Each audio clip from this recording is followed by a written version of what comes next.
বিশ্বনবী দরবারে আনলেন। ওই মেয়েটা টেনে ছেড়ে নিয়ে আসতেছে।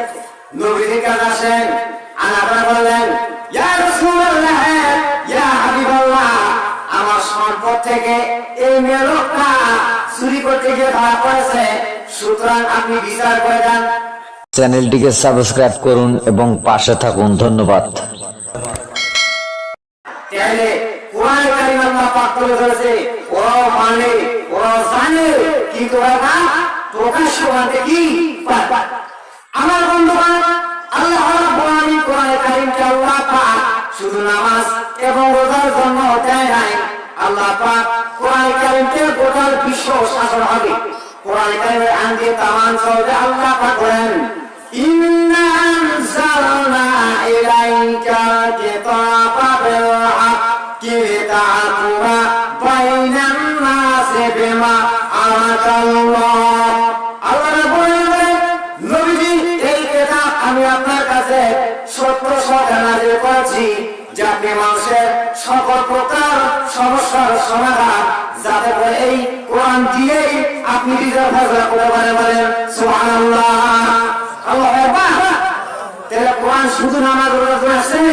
কোরআন আছে বাড়ি রান্নাঘর থেকে শুরু করে বঙ্গভবন পর্যন্ত এক একটা মানুষের যত প্রকার সমস্যার সমাধান সব এই কোরআন বিচার করে। আমার বন্ধুরা, রাসূল পাক সাল্লাল্লাহু আলাইহি ওয়াসাল্লাম মক্কার মধ্যে যখন তাওহীদের দাওয়াত, রিসালাতের দাওয়াত এরকম দিয়ে যাচ্ছেন, তখন কাফের বেঈমানদের হাতে রাষ্ট্র ক্ষমতা। তখন কাবা শরীফের মধ্যে 360টা মূর্তি ছিল, একটা মূর্তির আঙ্গুলও কারবার নাই। এরপর বিশ্বনবী যখন মক্কা থেকে হিজরত করে মদিনা গেলেন, যাওয়ার পর রাষ্ট্র ক্ষমতা পাইলেন। পাওয়ার পরে আল্লাহ রাসূল তখন কোরআন কারীম দিয়ে সমাজ পরিচালনা করেন। বলেন সুবহানাল্লাহ। তখন কোরআন কারীম দিয়ে আমার বন্ধুগণ, রাসূল পাক সাল্লাল্লাহু আলাইহি ওয়াসাল্লাম যখন কোরআন কারীম দিয়ে সমাজকে পরিচালনা করা শুরু করলেন, কোরআন দিয়ে বিচার করা শুরু করলেন, তখন একটা গোত্রের মধ্যে একটা মহিলা চুরি করতে গিয়ে ধরা পড়ে গেছে। যখন ধরা পড়ে গেছে, তখন দুইজন যুবক বিশ্বনবী দরবারে আনলেন। ওই মেয়েটা টেনে ছেড়ে নিয়ে আসতেছে। নবীজির কাছে আসেন, আনারা বললেন, ইয়া রাসূলুল্লাহ, ইয়া হাবিবাল্লাহ, আমার সম্পদ থেকে এই মেয়ে লোকটা চুরি করতে গিয়ে ধরা পড়েছে, সুতরাং আপনি বিচার করে দেন, ফয়সালা করে দিয়ে দেন। বিশ্বনবী যখন চুপচাপ, এরপর বলেন, ইয়া রাসূলুল্লাহ, ইয়া হাবিবাল্লাহ, এই মেয়ে লোকটি চুরি করেছে, আপনি বিচার করে দেন।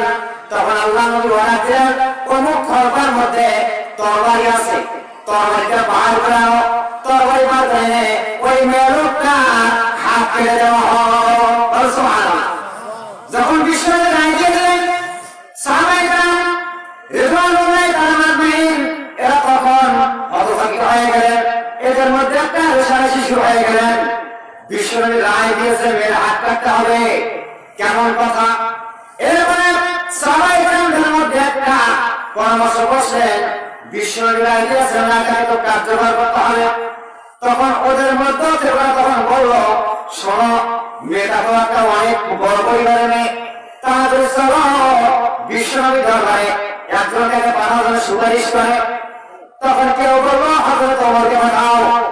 তখন বুঝলেন করে না, ওমর পারবে না, তাই কে পারবে? তখন আরেকজন বললো, ওসামা বিন যায়েদ আছে, ওসামা বিন যায়েদকে বিশ্বনবী দরবারে দাও, বিশ্বনবীর কাছে পাঠাও। তখন ওসামা বিন যায়েদ বিশ্বনবীর কাছে গেলেন, নবীজির কাছে গেলেন, ইয়া রাসূলুল্লাহ, ইয়া হাবিবাল্লাহ, মেয়ে লোক বুঝতে একটু হালকা। তারপর আপনার মেয়ের নাম তার ফাতেমা, প্রথমবার মতো কি তাকে মাফ করে দেওয়া যায় না? ওসামা বিন যায়েদ দিয়ে বিশ্বনবীর কাছে আলিয়া দিয়ে মানে সুপারিশ করতেছে। রাসূল পাক সাল্লাল্লাহু আলাইহি ওয়াসাল্লাম চোখগুলো লাল হয়ে গেলেন, প্রকৃতিতে করলেন, করার পর বললেন, ও ওসামা বিন যায়েদ, এই মেয়েটা তো কপাল ভালো, এই মেয়েটা তো কপাল ভালো, এই মেয়েটার জায়গা যদি এই মেয়েটা না হইয়া আমার মেয়ে মা ফাতেমা হইতো, অর্ডার দেওয়ার আগে আমি বিশ্বনবী নিজে গিয়ে তার হাত কেটে দিতাম। সুবহানাল্লাহ। আল্লাহু আকবার। দেশের বড় বড় এই জন্য আল্লাহ পাক বলতেছে কোরআন শুধু নামাজ পড়ার ক্লাস নাই, কোরআন বিশ্ব